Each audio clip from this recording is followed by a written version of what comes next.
राधे राधे दोस्तों, जय श्री कृष्णा। कान्हा जी की कृपा हम सब पर बनी रहे, इन्हीं शुभकामनाओं के साथ आज की वीडियो को शुरू करते हैं। दोस्तों, आप सबका हमारे YouTube चैनल भक्ति में आस्था पर हार्दिक स्वागत है। आज की इस वीडियो में हम आपको माघ मास महात्म्य का 17वां अध्याय पढ़कर सुनाएंगे। आप सबसे रिक्वेस्ट है कि वीडियो को पूरा और ध्यान से सुनिए। चलिए शुरू करते हैं। अप्सरा कहने लगी कि हे राक्षस। वह ब्राह्मण कहने लगा कि इंद्र इस प्रकार अपनी अमरावतीपुरी को गया। सो हे कल्याणी, तुम भी देवताओं से सेवा किए जाने वाले प्रयाग में माघ मास में स्नान करने से निष्पाप होकर स्वर्ग में जाओगी। तब मैंने उस ब्राह्मण के यह वचन सुनकर उसके पैरों में पड़कर प्रणाम किया और घर में आकर सब भाई बांधव, नौकर चाकर, धन आदि त्याग कर शरीर को नष्ट होने वाली वस्तु समझकर घर से निकली और माघ में गंगा यमुना के संगम पर जाकर स्नान किया। सो हे निशाचर, 3 दिन के स्नान से मेरे सब पाप नष्ट हो गए और 27 दिन के पुण्य से मैं देवता हो गई और पार्वती जी की सखी होकर सुख से निवास करती हूँ। इसलिए मैं प्रयाग के महात्म्य को याद करके सब देवताओं के सहित माघ में प्रयाग स्नान करती हूँ। सो मैंने अपना यह सब वृतांत तुमसे कहा। तुम भी इस योनि में पड़ने और ऐसे कुरूप होने का सब कारण मुझसे कहो। तुम्हारी दाढ़ी और मूछें बहुत बड़ी बड़ी हो गई हैं और पर्वत की गुफाओं में तुम वास करते हो।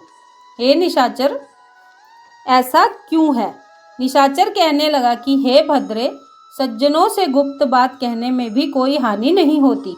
मुझको अब कोई संशय नहीं रहा कि मेरा उद्धार तुमसे ही होगा। सो मैं अपना सब वृतांत तुमसे कहता हूँ।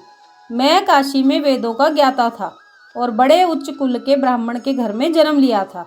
मैंने राजा, पापी, शूद्र तथा वैश्यों से अनेक प्रकार के दान लिए। मैंने दान लेने में चांडाल को भी नहीं छोड़ा। उस जन्म में मैंने कोई भी धर्म का कार्य नहीं किया, वहीं पर ही मृत्यु को प्राप्त हो गया। तीर्थ स्थान पर मरने के कारण नरक में नहीं गया। पहले 2 बार गिद्ध योनि में, फिर 3 बार व्याघ्र योनि में, 2 बार सर्प योनि में, 1 बार उल्लू की योनि में और अब 10वीं बार राक्षस हुआ हूँ और सैकड़ों वर्षों से इसी योनि में फंसा हुआ हूँ। इस स्थान को 3 योजन तक मैंने जंतुहीन कर दिया है। बिना अपराध के बहुत से प्राणियों को मैंने नष्ट किया। इस कारण मेरा मन अत्यंत दुखी है। तुम्हारे दर्शन से चित्त में कुछ शांति अवश्य आई है, क्योंकि सज्जनों का संग तुरंत ही सुखदायी होता है।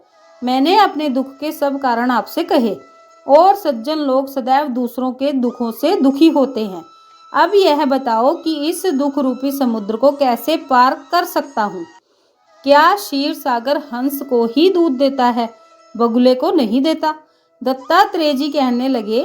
इस प्रकार उसके वचन सुनकर कंचन मालिनी कहने लगी कि हे राक्षस, मैं अवश्य तुम्हारा कल्याण करूंगी। मैंने दृढ़ प्रतिज्ञा की है कि तुम्हारी मुक्ति के लिए प्रयत्न करूंगी। मैंने बहुत बार प्रयाग में माघ स्नान किया है। वेद जानने वाले ऋषियों ने दुखी को दान देने की प्रशंसा की है। समुद्र में जल बरसने से क्या लाभ? प्रयाग में स्नान करने का 1 बार का फल मैं तुझे देती हूँ। उसी से तुझको स्वर्ग की प्राप्ति होगी। उसके फल का अनुभव मैं कर चुकी हूँ। तब उस अप्सरा ने अपने गीले वस्त्र का जल निचोड़कर जल को हाथ में लेकर माघ स्नान के फल को उस राक्षस के लिए अर्पण किया।